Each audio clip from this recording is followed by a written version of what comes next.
16장 13절로 14절 말씀입니다. 다 같이 일어나서 하나님 말씀 합독하도록 하겠습니다. 고린도전서 16장 13절로 14절 말씀입니다. 다 같이 우리 큰 소리로 읽겠습니다. 시작. 깨어 믿음에 굳게 서서 남자답게 강건하라. 너의 모든 일을 사랑으로 행하라. 아멘. 기도하겠습니다. 사랑하는 주님, 오늘 이 시간에도 사랑하는 귀한 우리 성도님들 한마음 한뜻으로 모여 주님 앞에 예배드리며 영광 돌립니다. 하나님, 오늘 이 시간에도 주님 좌정하시고 함께 하시어서 하나님이 기뻐하시는 귀한 예배의 시간이 될 수 있도록 축복하시고 인도하여 주시옵소서. 또 어리석 고단한 종 말씀을 대어나오니 육신은 십자가대에 철저히 가려주시고 주의 성령으로 함께 하시어서 온전한 주의 말씀의 통로가 되게 하시고 우리 사랑하는 모든 성도들 하나님 앞에 두렵고 떨리는 마음으로 섰사오니 온전하신 하나님 말씀을 귀 기울여 듣게 하시고 그 말씀대로 살아갈 수 있는 믿음의 성도들 되게 하여 주시옵소서. 감사합니다. 예수 그리스도 이름으로 기도드립니다. 아멘. 예, 연세가 드시면은 가장 많이 오는 질병 중에 하나가 이제 좌골신경통 뭐 이런 거지 않습니까? 아니면 뭐 디스크, 예, 뭐 잘 이렇게 걸을 때 보면 막 다리가 아프시고 이렇게 보니까 디스크 구분하는 법을 봤더니 신발이 안장이 한쪽으로 이렇게 다르면은 디스크라고 합니다. 예, 여러분 어떠십니까? 운동화가 이렇게 안쪽으로 다르십니까? 신발이? 예, 디스크입니다. 자세를 잘 잡지 않으면요, 이 디스크가 올 수밖에 없어요. 저희가 아이들하고 같이 한창 어리니까 이제 게임을 사지 않습니까? 근데 한참 이제 닌텐도에서 나왔던 게임이 있어요. 근데 이거 보면은 이게 뭐 요가도 하고 막 이렇게 자리도 잡고 무슨 뭐 점프하는데 밸런스가 내가 그렇게 엉망인 줄 몰랐습니다. 거기 보면 이 밸런스를 이렇게 딱 맞춰가지고 포인트에 맞춰가지고 움직여야 되는데, 근데 그 재밌는 게 뭐냐면 조금만 같이 하다 보면 내가 밸런스가 맞춰지더라고요. 그러니까 자세가 그만큼 많이 삐뚤어진 것이죠. 운전할 때도 보면 어떤 분들은 왼쪽 발을 탁 올리고 창문에다 내놓고 운전하시는 분들도 계시더라고요. 어떻게 그렇게 운전하시는지 모르겠습니다. 아주 대단하신 분들인데. 예, 발에 이렇게 좀 올릴지 모르겠지만. 근데 장시간 운전하는데 그렇게 앉아있으면 이게 허리가 굉장히 많이 안 좋거든요. 이 시간에도 여러분 가만히 보시면요. 어떤 분들은 똑바로 앉아 계시는데 어떤 분들은 이렇게 삐딱합니다. 고개가 이렇게 치우쳐져 있어요. 장로님 이렇게 치우쳐져 계십니다. 주연자매도 이렇게 치우쳐져 있고. 예. 왜냐면 자세가 이게 한쪽이 밸런스가 과부하 걸려가지고요. 목이 삐뚤어지는 거예요. 그러면 뒤부터 해가지고 이렇게 아픕니다. 특히 이제 이 스트레스를 많이 받으시면은 몸이 기울어져요. 한쪽으로. 이렇게 목이 기울어지는, 나도 모르게 이렇게 목이 기울어져 있다든지 이렇게 기울어져 있습니다. 뭐 여기 학업하는 우리 뭐 청년들, 뭐 학생들 스트레스 많이 받지 않습니까? 우리 장사하시는 우리 또 성도님들, 예, 스트레스 많이 받지 않습니까? 그러다 보니까 나도 모르게 한쪽이 밸런스가 안 맞아서 과부하 걸려서 몸에 경직이 생기고 또 디스크 아니면 제가 아까 말씀드린 좌골신경통 같은 그런 증상들이 온다고 합니다. 그러니까 여러분 자세를 잘 잡는 것은 굉장히 중요합니다. 그렇기 때문에 아이들한테 똑바로 앉아, 바르게 앉아, 어깨 피고 걸어 이렇게 자꾸 여러분 주지를 해줘야 돼요. 안 그러면 아이들이요 그냥 이렇게 하고 걸어요. 저희 아들도요 이게 키가 저보다 크거든요. 근데 맨날 이렇게 꾸부정하고 걸어 다녀요. 뭐 가방을 많이 메고 다녀서 어땠는지 모르겠지만 맨날 이렇게 꾸부정하고 다닙니다. 근데 똑바로 피면 저보다 더 커요. 안 그런데 저보다 작아요. 예, 어린아이들한테 계속 여러분 혹시나 주위에 보는 아이들 있으면 똑바로 앉으라고 얘기해 주시고, 예, 이렇게 어깨를 피고 앉으라고 해 주십시오. 그때 어렸을 때 바른 자세가 나이가 들면 들수록 더 건강한 몸을 유지할 수가 있습니다. 항상 앉을 때도 또 운전할 때도 무엇을 할 때도 항상 똑바로 거둘 수 있도록 그렇게 여러분 주의하시면 감사하겠습니다. 근데요, 신앙도 마찬가지입니다. 신앙도 똑바른 자세가 필요해요. 바른 자세, 올바른 자세. 올바른 기도 생활, 올바른 찬양 생활, 올바른 말씀 생활. 교회가 이루어지는 세 가지가 있죠. 하나는 말씀, 봉사, 친교. 이렇게 세 가지의 트라이앵글이 있습니다. 예, 말씀만 계속 중요시 여기고 말씀만 얘기하면 거기는 교회가 아니라 뭐요? 신학교죠. 예, 봉사만 막 합니다. 예, 말씀도 없고 뭐 친교도 없어요. 말씀만 계속 봉사만 계속합니다. 이거는 자선단체가 되죠. 그리고 뭐 친교만 열심히 합니다. 만나면 밥만 먹고 커피 마시러 다니고 뭐 노래방 다니고 이거는 사교 집단입니다. 그렇죠? 이 트라이앵글이 잘 이루어질 때 이것을 교회다 이렇게 얘기를 합니다. 말씀과 봉사와 친교가 잘 있을 때. 어떤 사람은 너무 막 신비주의에 치우쳐 있어요. 막 기도만 하면 뭐가 보인대 막, 보이고 막 뭐가 막 나타나고 말해요. 하나님께서 이쪽으로 가라고 막 그러셨대요.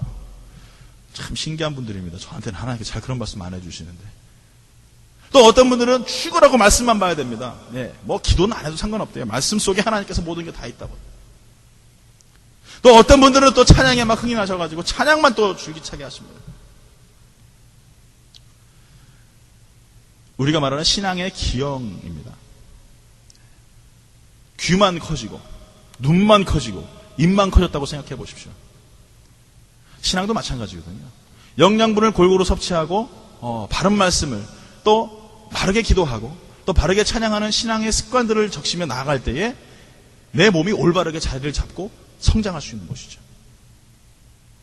오늘 이 시간에 그래서 사도 바울은요, 제가 이제 서론을 오늘 좀 길게 못합니다. 이게 좀 양이 좀 많아서.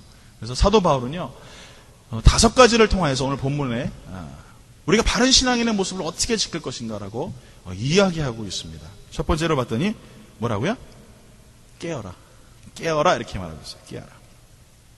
헬라어로 그레고레고라고 합니다. 그레고레고 헬라어. 근데 이것이 동사로 들어와서 에게히로라는 말이 동사가 되어서 일어나라, 깨어라 이렇게 명령하고 있는 것이에요. 어디서 깨어야 됩니까? 어떻게 일어나야 됩니까? 우리 삶에라는 어떤 그 울타리에서 우리가 깨라는 거예요. 삶의 고정관념과 나의 자아의식에서 깨라는 말이에요. 좀 더 깊이 들어가면은 나의 신앙의 고정관념에서 깨라고 말씀하시는 거예요.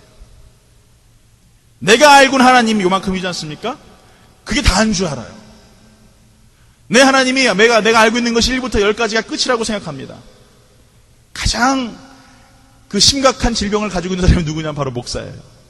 내가 제일 많이 하나님을 알고 있다고 착각을 합니다.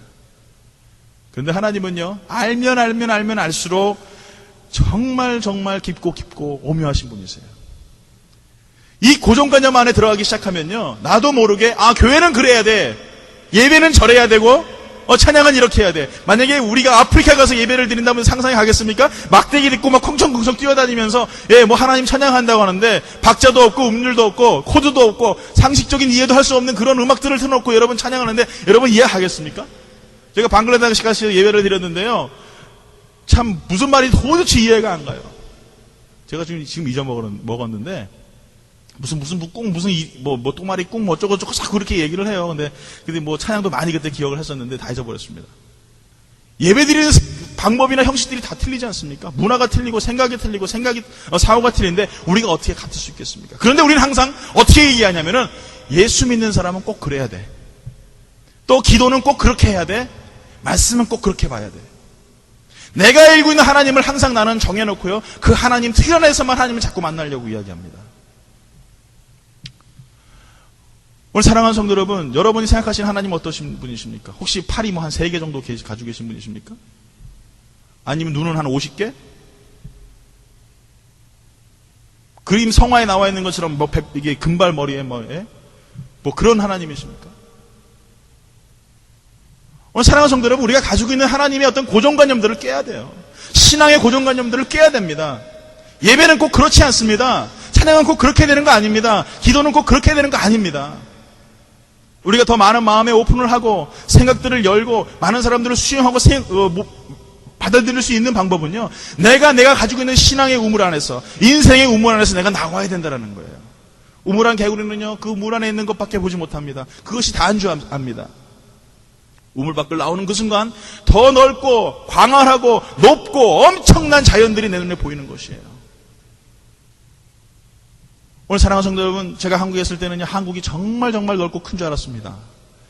내가 안 가본 곳이 너무나 많기 때문에 가는 곳마다 이런 것도 있어, 이런 맛있는 것도 있어. 근데 비행기 타고 15시간을 미국을 날아와서 봤더니요, 한국은 정말 조그만 나라였어요. 제가 저기 동부에서 서부까지 운전하며 달려왔거든요. 일주일을 운전하면서 3,300마일을 운전했어요. 저희 집사람 애들하고 같이. 정말 지루하더라고요. 저희 사람 그때 얘기 나눴던 게 그런 생각이었어요. 아니, 넓은 땅들을 좀 이민자들한테 조금씩만 한 2,000스퀘어씩만 팔면 얼마나 좋아요. 그 넓은 땅들을 하나 주인이 하나 그냥 몇백 에이커를 가지고 있고 말이에요. 그런 얘기들을 하면서 왔습니다. 여러분 캐나다 가보셨습니까? 저는 못 가봤습니다.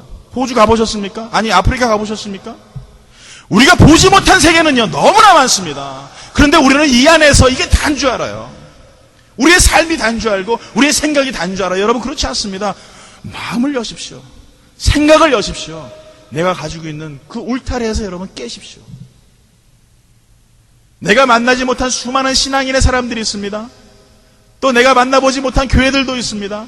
지난번에 제가 휴가 때 또 새로운 교회 한번 가서 예배를 드렸는데 얼마나 좋은지 몰라요. 아, 이렇게 예배 드리는 거야. 우리 교회 예배하고 형식이 비슷한데 참 새로운 모습들을 많이 보고 느꼈어요.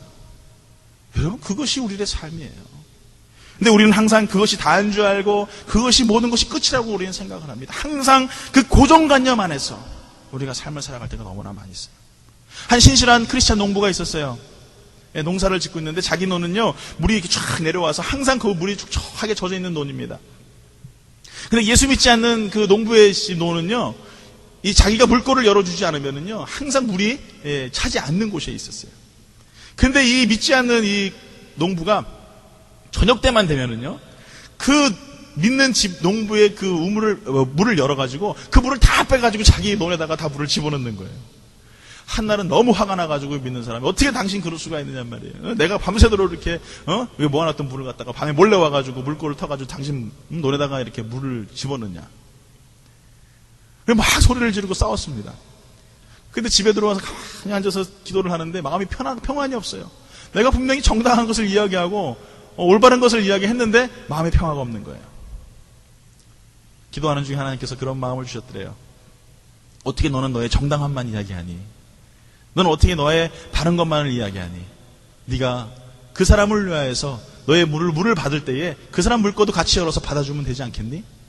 그리고요, 그 저녁에요, 나가가지고 회개하고 물꼬를 틀고요, 밤새도록 그 물에 돈을 넣어줬대요.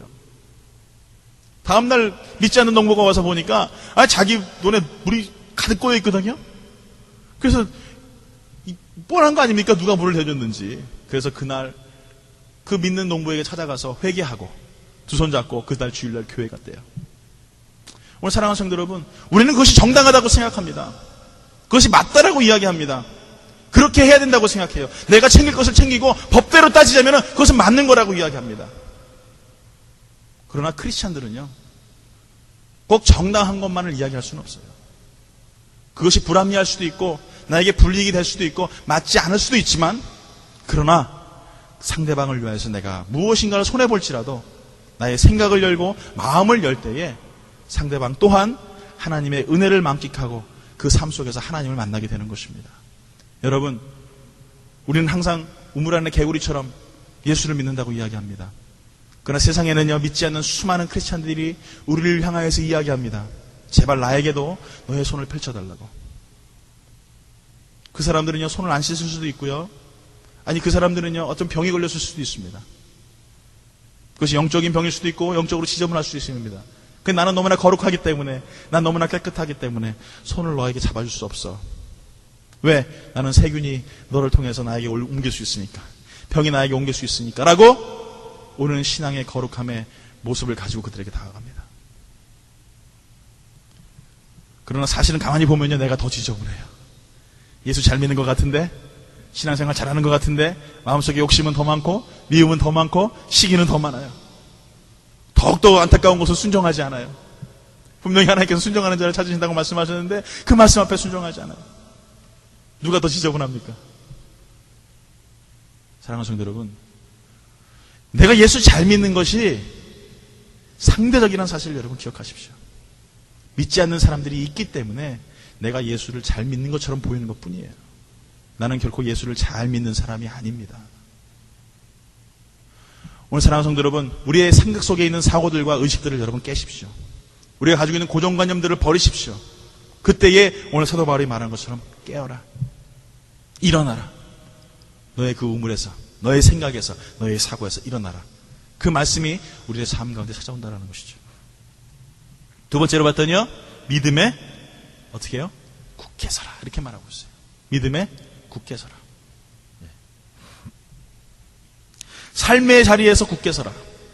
영혼을 보면 내 삶의 자리에서 지켜야 할 것이 무엇인지를 알 수가 있어요. 여러분, 믿음과 소망은요, 불가분의 관계입니다. 믿음을 띠고 소망을 이야기할 수 없고요, 소망을 띠고 이 믿음을 이야기할 수가 없어요. 그러니까 믿음과 소망은 항상 같이 갑니다. 사랑하는 성도 여러분, 그렇다면 우리가 어디에 소망을 둬야 됩니까? 하늘나라에 소망을 둔다는 거예요.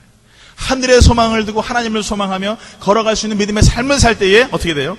믿음에 굳게 서는 믿음의 삶을 살 수밖에 없다는 것이죠. 어떤 사람이요, 배를 타고 가다가 정말 자기가 아끼던 진주를 그만 바다에 빠뜨렸어요. 진주를 찾을 수 있겠습니까? 바다 안에서? 못 찾잖아요. 이제 부두에 도착해가지고 그 사람이 한 게 뭐냐면은 이만한 바구니를 퍼다가 바닷물을 계속 퍼서 나르는 거예요. 바깥으로, 모래로. 계속 풉니다. 1시간이 지나고 2시간이 지나고 3시간이 지났어요. 좀 있다가 바닷거북이가 나왔습니다. 그리고 그 사람을 하는 짓을 가만히 보니까 좀 이상하잖아요. 그래서 물어봤어요. 당신 왜 거기서 바닷물을 계속 퍼나르고 있습니까? 나는 지금 진주를 찾기 위해서 지금 바닷물을 푸고 있습니다. 이상한 사람이죠. 밤새도록 퍼보십시오. 그 바닷물이 얼으면 없어지겠습니까? 그 바닷거북이가 다시 물어봤어요. 그럼 언제까지 이걸 파겠습니까? 그랬더니 나는 이 물이 없어질 때까지 팔 겁니다. 이를 꽉 깨물고 얘기를 한 거예요. 그러니까 바닷거북이가 깜짝 놀랐어요. 여러분 생각해보세요. 바닷물이 다 없어지면 어떻게 되겠어요? 자기는 죽지 않겠어요? 그러니까 얼른 바다에 들어가가지고 바닷거북이가 진주를 찾아다가 줬다라는 옛날 얘기가 있어요. 사랑하는 성도 여러분, 뭐 말도 안 되는 얘기지만 분명한 것은 무엇이냐? 소망을 가지고 나아갈 때는 포기하지 말아라는 거예요. 어떤 낙심이 있을지라도, 어떤 난관이 있을지라도 포기하는 그 순간에는요, 하나님의 소망이 우리 앞에 보여지지가 않아요. 여러분, 소망이 없는 사람들은 어떻습니까? 삶이 항상 패배주의식 속에 살아가요. 믿음의 사람들도요, 예수 잘 믿는 척하고 살아가는 우리들의 모습 속에서도요, 소망이 없으면 입 밖으로 불평이 나오고 근심이 나오고 이스라엘 백성들처럼 일주일 만에 갈 수 있는 거를 40년 동안 걸어 다닐 수밖에 없어요. 그것이 우리들의 인생이란 말이죠. 왜요? 소망이 없으니까. 보이지 않으니까. 나타나지 않으니까. 그렇기 때문에 보이지 않는 것을 우리가 무엇으로 봐야 됩니까? 믿음의 눈으로 바라보는 거예요. 지금은 이루어지지 않고, 지금은 나타나지 않고, 지금은 바닷물을 퍼서 불가능한 일일지 모르겠지만 내가 소망을 가지고 믿음의 눈을 들어 바라볼 때에 바닷거북이가 들어가서 그 진주를 가지고 오는 것처럼 하나님께서는 우리 삶을 도움의 손길로 인도하시고 역사하신 하나님이시라는 사실이에요. 그렇기 때문에 오늘 사도 바울은 뭐라고 말합니까? 믿음 위에 굳게 서라. 네가 소망을 잃어버리지 말고 믿음 위에 굳게 서라. 낙심된 일이 내 앞에 있을지라도 그 믿음 위에 굳게 서라. 괴롭고 근심된 일이 내 앞에 산적해 있을지라도 그 믿음 위에 너는 굳게 서라. 더 깊이 얘기하면 뭐라고 말씀드릴 것 같아요? 포기하지 마라. 포기하지 마라. Don't never give up. 절대 포기하면 안 된다. 너가 있는 현장에서 그 신앙을 포기하지 말고, 네가 하나님 그 행할 속에서 그 전도하는 주의 백성들이 기도하는 것을 포기하지 말고, 하나님의 나라를 향하여 걸어가는 동안 낙심되고 괴로운 일들이 있으고 정말 돌짝박혀 넘어지는 그 고통들이 내 삶 가운데 있을지라도 너는 포기하지 마라. 이것이 사도 바울에게 우리에게 말하는 거예요. 근데 너무나 많은 사람들이요, 조금만 풍랑이 일면 요동칩니다. 왜요? 바로 이 바른 자세를 배우지 못해서 그래요. 신앙의 바른 자세를 배우지 못해서 그래요. 말씀은 많이 읽고 기도도 많이 하고 찬양도 많이 하고 갖가지 은사는 다 받고 교회에서 봉사도 열심히 했지만 이 바로 바른 자세를 갖추지 못했기 때문에 자꾸 흔들리고 넘어지고 자빠지는 거예요. 사랑하는 성도 여러분, 요동하지 않는 믿음, 변치 않는 믿음, 그 믿음으로 소망의 닻을 내리고 믿음의 눈으로 하나님을 바라볼 수 있는 믿음의 사람들 되길 예수의 이름으로 축원합니다. 세 번째로 봤더니요, 남자다워라 이렇게 말하거든요. 남자다워라. 이 말이 그냥 제가 좀 약간 뭡니까, 이게 신앙이 이렇게 좀 신학을 잘 모를 때는 남자다워 생각했을 때는 이게 참 성경은 남성스러움을 이야기하는구나. 이제 그렇게 제가 이제 이해를 했어요. 이 남자다워라는 말은 안드리조라는 동사입니다. 근데 이 안드리조라는 동사는 안드로포스라는 사람이라는 헬라어에서 유래가 됐어요. 그러니까 즉 이게 무슨 말이냐? 남자다워라로 이야기하는 표현은 그 당시에 가부장적인 제도가 있었기 때문에 여자에 대한 어떤 그런 명칭들은 쓰지 않았습니다. 그 때문에 사도 바울도 뭐라고 얘기하냐? 남자다워라 이렇게 얘기한 것은 안드로포스, 사람다워라 이렇게 말하는 거예요. 남자분들 실망하지 마십시오. 사람다워져라. 사람다워져라. 하나님께서 천지를 만드실 때 목사를 먼저 만드셨습니까? 그렇죠? 아닙니까? 하나님께서 천지를 만드실 때 사장님을 먼저 만드셨습니다. 맞습니까? 하나님은 천지를 만드실 때 법조인을 만드시거나 기업가를 만드시거나 아니면 유능한 학생을 만드시거나 아니면 똑똑한 정치를 만드신 것이 아니라 사람을 먼저 만드셨다는 거예요. 그 사람이 누구예요? 바로 나예요. 바로 여러분이에요.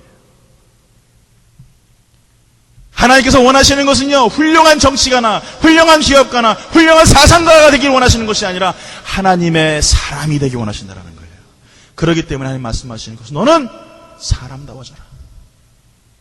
사람다워진다는 것이 무엇입니까? 오늘 이 시간에 여러분 디모데전서 6장 11절 12절 이렇게 말합니다. 오직 너 하나님의 사람아 이것들을 피하고 의와 경건과 사랑과 인내와 온유를 쫓으며 믿음의 선한 싸움을 싸우라.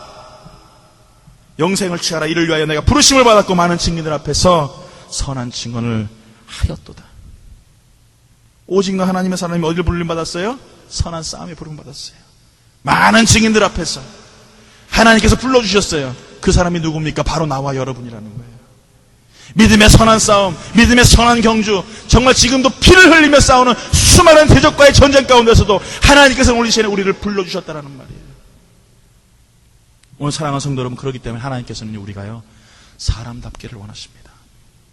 하나님의 사람답기를 원하십니다. 하나님의 사람다워진다라는 부분에 대해서 더 이야기하려면 너무나 많은 시간이 필요하기 때문에 제가 짧게만 말씀드릴게요. 분명한 것은요, 하나님의 사람은요, 하나님 편에 서 있는 사람이라는 거예요. 하나님과 등 돌린 사람은요, 하나님의 사람이 아닙니다. 하나님의 생각을 하고 하나님의 의지를 가지고 하나님의 뜻을 가지고 그 복음을 가지고 하나님의 말씀을 가지고 세상을 걸어가는 사람이에요. 바로 사도 바울이 그런 사람이었습니다. 지중해 그리스를 하나님의 복음을 들고 그 말씀을 들고 핍박과 고난과 괴로움을 겪으면서도 하나님의 말씀을 대언하기 위하여 걸어갔던 그 걸음이에요. 그 걸음이 상상이 가십니까? 우리가 생각하는 것처럼 무슨 비행기를 쭉 타고 저 아프리카 가가지고 몇 시간 운전하고 가서 거기서 복음을 전하는 것이 아닙니다. 아마 사도 바울은요, 수많은 신발이 헤어지고 옷이 다 엉망이진창되고 형은 먹을 것도 없고 괴로움 속에서 하나님의 복음을 전했던 그 사람이에요. 그 무엇 때문에? 그가 돈이 없었겠습니까? 그가 지위가 없었겠습니까? 명예가 없었겠습니까? 모든 것이 완벽한 사람이었을 텐데 그 사람이 왜 하나님의 복음을 위하여 그 많은 수고와 노력을 했겠습니까? 결론은 그거예요. 그 사람은 바로 하나님의 사람이었다는 것이에요.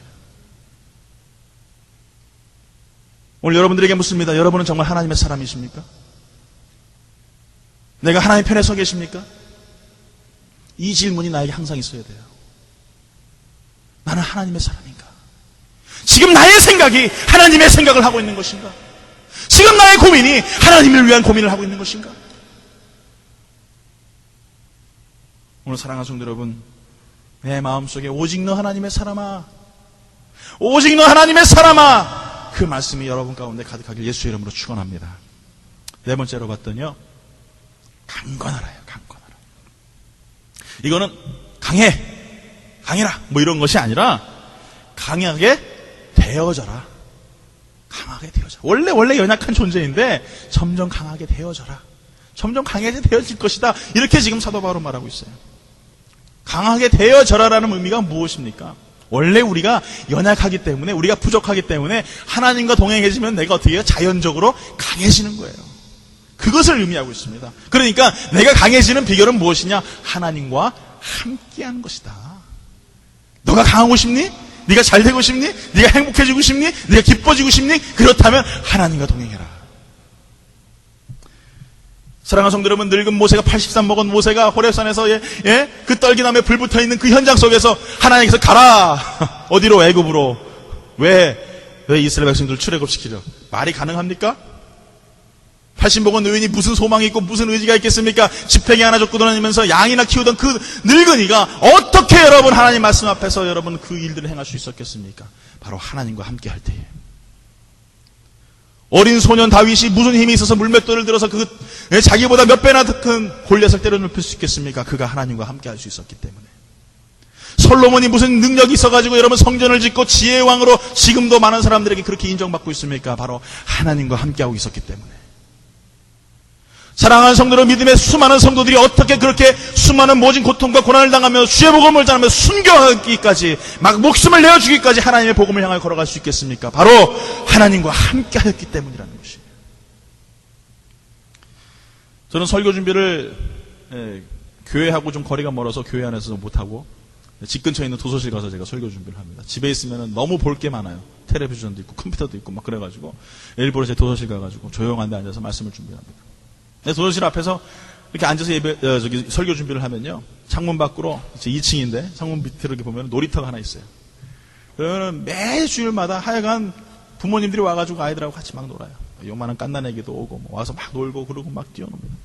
근데 그 아이는요, 죄송한 얘기지만은요, 그네 하나도 탈 수 없어요.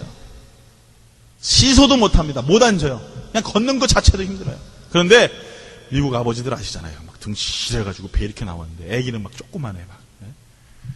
그럼 미국 아버지들이 그 아이를 뻗짝 들어가지고 시소 안에 딱 올려놓고 그네 안에 딱 올려놓고 손가락으로 이렇게 쏙 밀어줍니다. 그럼 아이는 좋다고 그냥 못 알아듣는 이상한 어린아이 방언으로 막 이야기를 하죠. 그렇게 행복해 할 수가 없어요. 그걸 보면서 제가 느꼈던 게 그거예요. 바로 저 모습이 나의 모습이구나. 나는 걸음도 겨우 뛰어가는데 정말 어마어마하게 크신 나의 하나님께서 나를 번쩍 들어주시어서 나를 하나님의 행복의 자리에 옮겨주시고, 하나님께서 나를 가볍게, 하나님 손가락도 안 쓰시겠죠. 바람으로 후 부셔서 나를 움직이시는 그 하나님이시구나. 우리는 착각을 합니다. 모진 고난이 있고 어려움이 있고 환난과 핍박이 있을 때 오직 나밖에 없어라고 생각을 해요. 그러나 하나님 그렇지 않습니다. 하나님께서는 그 모진 고통과 핍박 가운데에 하나님 불화살이 날라오실 때 하나님 온몸으로 우리를 막아주신 하나님이세요. 거친 비바람이 피고 폭풍이 이를 때에 어미새가 어린 새를 그 날개에 품어주듯이 품어주신 하나님이세요. 어떻게 보험을 받습니까? 그 어미새 때문에 보험을 받는 거예요. 어떻게 우리가 행복할 수 있습니까? 그 바로 백인 아버지 때문에 그 아이가 행복해질 수밖에 없는 거예요. 바로 하나님께서는요, 그런 하나님이시고 그런 아버지십니다. 그렇기 때문에 우리를 하나님께서 뭐라고 말씀하시냐? 너희가 강건해질 수밖에 없다라고 말씀하시는 거예요. 나는 약한 존재이지만, 나는 부족한 존재이지만, 그러나 내가 네가 나 때문에 좀 강해질 수밖에 없다라는, 그렇게 말씀하고 계신 하나님이십니다. 여러분, 그 하나님과 동행하십시오.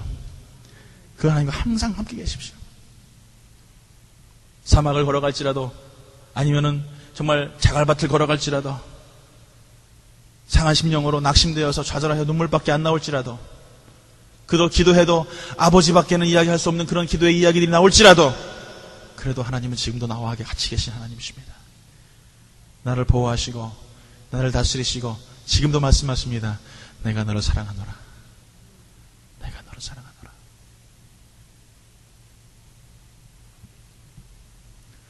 다섯 번째 이렇게 말합니다. 모든 일을 사랑으로 하라. 사랑하는 성도 여러분, 사랑 안에서 행해야 될 줄 믿습니다. 질책을 행할 때도요, 매를 들 때도요, 사랑이 있어야 돼요. 사랑이 없이 그냥 막 열받아가지고 막 때리면요, 삐뚤어 나갑니다. 어린아이들도 마찬가지예요. 네. 다 압니다. 아빠가 사랑해서 때리는지, 아빠가 진짜 스트레스 풀려고 나를 갖다가 무슨 샌드백처럼 패는지 다 알아요. 모르는 거 아닙니다. 하물며 우리 모르겠습니까? 내가 질책하는데 저 사람이 내가 저 사람 사랑하지 않아서 저 사람 미워가지고 질투해서 저렇게 나 혼내는 거야 라고 누가 모르겠어요. 다 알아요. 왜? 우리는 영적인 존재이기 때문에요. 그렇기 때문에 뭐라고 말씀하시냐? 사랑으로 모든 일을 행하라. 하나님 우리에게요, 마귀를 대적하는 권세를 주셨습니다. 할렐루야. 믿으십니까? 우리가 명령하면 마귀가 물러갑니다. 아멘? 아멘? 네. 내가 명령하면 마귀는 물러갈 수밖에 없어요. 그것이 하나님 우리에게 주신 권세예요. 마귀는 예수의 이름만 외치면요, 벌벌벌 떱니다.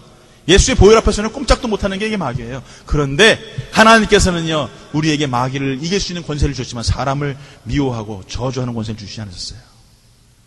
하나님께서는 사람을 사랑하라고 말씀하셨어요. 믿으십니까? 마귀는 저주해야 됩니다. 그러나 사람은 사랑해야 됩니다. 마귀는 미워해야 됩니다. 그러나 사람은 사랑해야 됩니다. 마귀는 악한 존재입니다. 그러나 사람은 사랑받을 존재입니다. 우리 옆에 분 바라보면서 인사합니다. 당신은 사랑받기 위해 태어났습니다. 한번 사랑스러운 얼굴로 한번 좀 느끼하게 좀 한번 얘기해 보세요.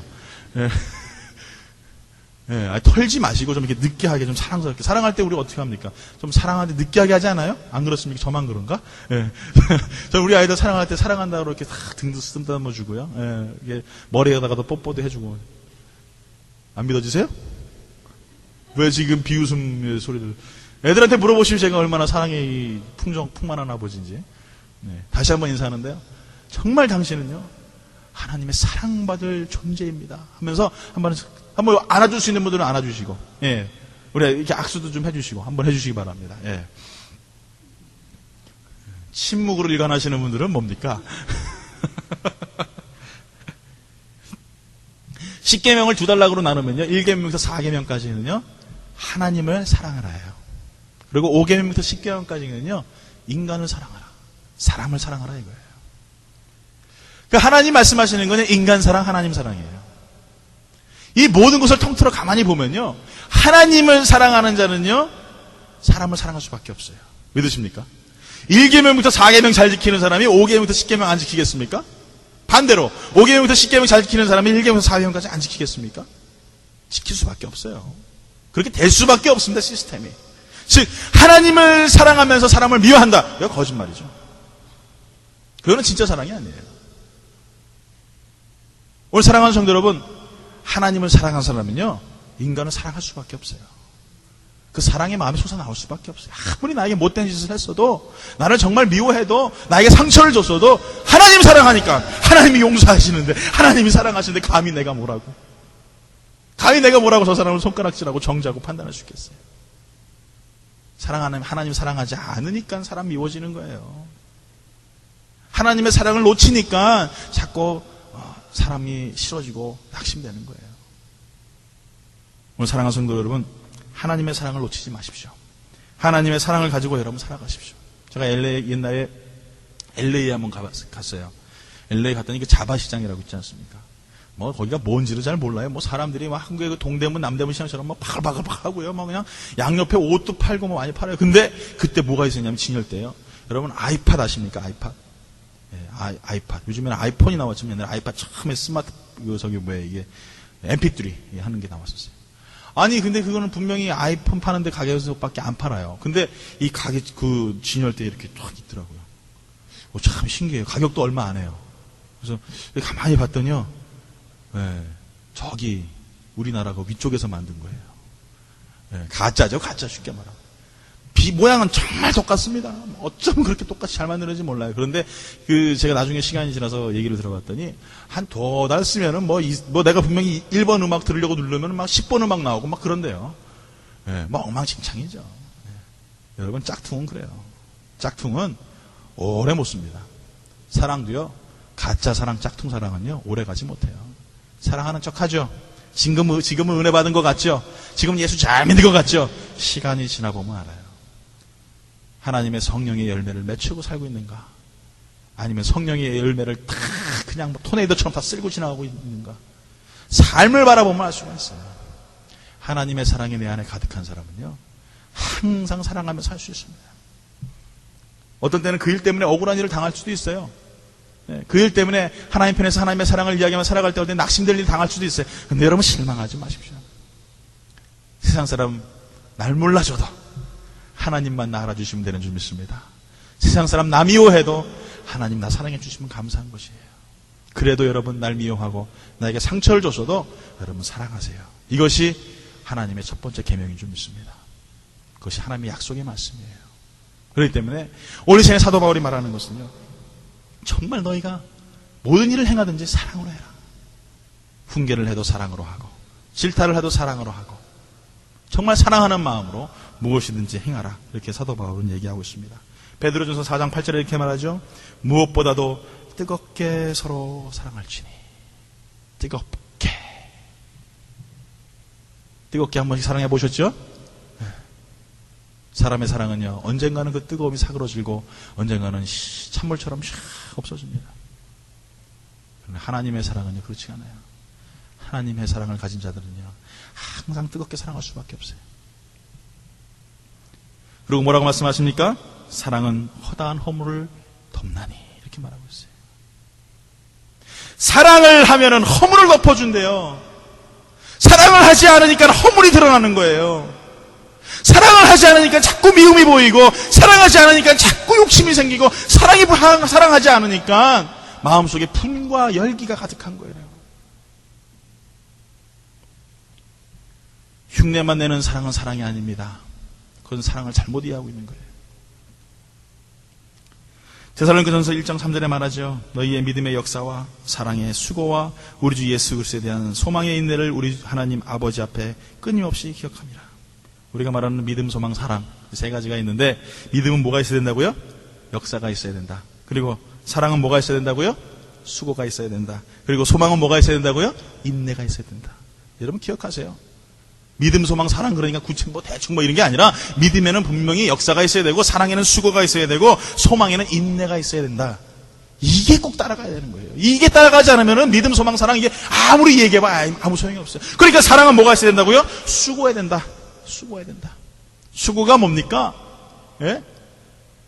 수고가 뭐예요? 여러분 뭐 여기 한인 여기 세카라도 한인 뭐 이런 데 보면은 옆에 보면은 뭐 예? 남들 가난한 사람들 도와주시고 뭐 이런 거 하시지 않습니까? 이렇게 수고거든요, 다들. 예? 힘든 사람들 가서 도와주는 거 이거 수고 아닙니까? 낙심한 사람들 위로하는 거 수고 아닙니까? 이게 사랑에는요, 말로만 하는 사랑이 아니라는 거예요. 저 사람이 가난하면 내가 물질을 투자해주고 도와주고, 저 사람이 지금 걸을 수 없는 용기가 없으면 용기를 북돋을 수 있는 무엇인가 자꾸 제시해주는 거, 이것이 수고예요. 수고가 여러분 뭐 피상적이고 보이지 않는 겁니까? 아니잖아요. 수고는 뭔가 보여지는 거예요. 그러니까 즉 사랑하려면은 말로만 하지 말란 말이에요. 그것이 사랑은 아니란 말이죠. 사랑은요, 내가 수고가 있어야 돼요. 땀 흘림이 있어야 돼요. 노력이 있어야 돼요. 오늘 사랑하는 성도 여러분, 하나님 앞에 여러분 우리가 사랑할 때에 입술로만 사랑하지 마시고 정말 행위로, 행동으로 사랑할 수 있는 그런 그리스도인 되길 예수 이름으로 축원합니다. 결론을 내립니다. 신앙의 5가지를 완벽하게 다 소화한 이 사도 바울. 사도 바울은요, 고린도 교회에 정말 눈물의 편지, 3번째, 이게 지금 우리가 고린도 교회에 4번의 편지를 사도 바울이 보냈거든요. 고린도 전서, 그리고 고린도 전서, 고린도 전후서의 중간 한 번, 그 다음에 고린도 후서. 이렇게 4번의 편지를 보냈는데, 이 고린도 전서를 쓰면서 이 고린도 교회를 향하여서 정말 간절하고 안타까운 마음으로 이들에게 이야기했던 것은 이 신앙의 바른 자세를 가지기 원했던 그 사도 바울의 마음이었어요. 내분도 심하고, 많은 문제도 있고, 뭐 아볼로파, 바울파, 뭐 예수파, 뭐 하여간 별파들을 만들어가지고 서로 간에 기득권을 챙겼던 그 고린도 교회를 향하여서 바른 신앙 자세를 가지지 못했던 그 고린도 교회를 향하여서 바로 이 사도 바울이 안타까운 심정으로 썼던 편지가 바로 이 고린도 전서입니다. 여러분 사도 바울 너무 잘 아시죠? 사도행전 21장에 봤더니요, 아가보라 하는 선지자가 나옵니다. 그 여인이 사도 바울에 있는 끈을 가지고 오라고 해요. 그리고 손발을 묶어버립니다. 자기 자신을. 그리고 예언을 해요. 이 끈의 주인이 잡혀갈 것이다. 누굽니까? 바로 사도 바울을 예언한 거예요. 여러분 우리는 어떨까요? 맞아. 하나님께서 나에게 평탄한 길을 주시기 위하여서 이 모진 고난과 어려움을 역경을 이기기 위하여서 저 예언자를 통하여서 하나님께서 나의 이 환난을 피하게 하시는구나 하면서 아마 감사원금도 할 거고, 안 그러시겠어요? 네? 이 어려움을 역경을 이길 수 있게 하시려고 그러시나 보다 라고 그렇게 생각하지 않겠어요? 근데 사도 바울은 그렇지 않았어요. 21장 13절 이렇게 말합니다. 사도행전 21장 13절입니다. 바울이 대답하되 여러분이 어찌하여 울어 내 마음을 상하게 하느냐? 나는 주 예수의 이름을 위하여 결박당할 뿐 아니라 예루살렘에서 죽을 것도 각오하였느니라. 이 상식적으로 이해가십니까? 사도 바울은요, 신앙의 바른 자세를 가지고 있었던 이 사도 바울은요, 무엇이 하나님을 위한 영광이고 무엇이 하나님을 위한 기쁨인지를 깨달아 알고 있었다는 것이에요. 그러니까 이 신앙의 바른 자세 5가지를 가지고 있는 분들은요, 나에게 환난이 닥쳤다고 해가지고 고난이 닥쳤다고 해서 그것 가지고 낙심하고 괴로워하지 않는다라는 거예요. 신앙인들은요, 어려움이 닥칠 때에 그 빛을 발하는 줄 믿습니다. 고난이 닥칠 때에 그 능력이 나타나는 줄 믿습니다. 여러분, 능력의 사람은 우리 난세 영웅이라고 하지 않습니까? 난세는요, 영웅이 나타날 수밖에 없어요. 복잡한 시대는요, 영웅이 나타날 수밖에 없습니다.